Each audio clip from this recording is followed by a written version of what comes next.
Okay, so I'm gonna start a series, just a small series of videos on the trig identities.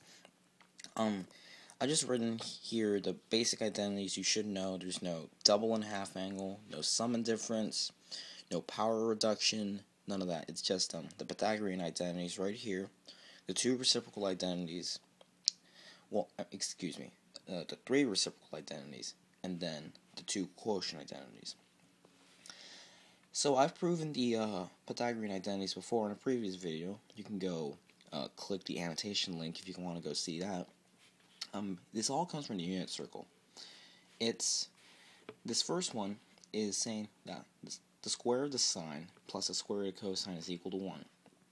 It's a Pythagorean identity because it relates to the Pythagorean theorem, which kind of relates to a circle. This next one says 1 plus the square root of tangent is equal to the square root of secant.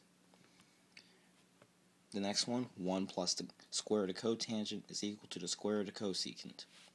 And remember, these all have the same angle, so you can't have like an alpha and a beta here and expect it to work. It has to be like a theta and a theta, an alpha and an alpha, a beta and a beta, a gamma and a gamma. Okay, this next one, I've written an n here as a power because it's general for pretty much all positive powers.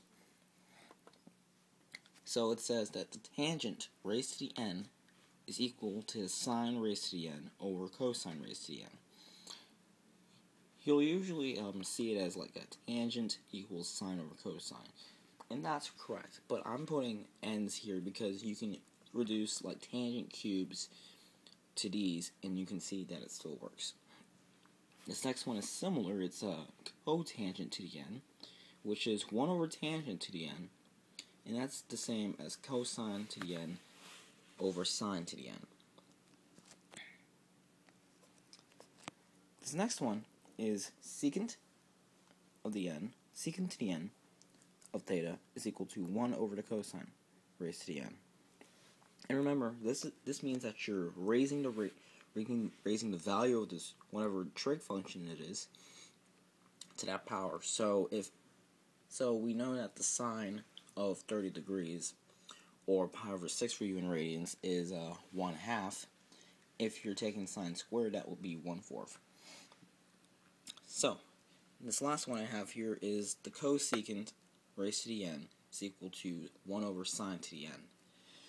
And you'll see that these identities will come in handy when you do a bunch of problems, even in calculus, when you're doing crazy integrals that may require you to reduce. But these aren't the same as the substitutions that you'll probably see when you do integrals. These are just only for simplifying problems. And in the next videos, we'll go into simplifying some problems and even solving some trig equations.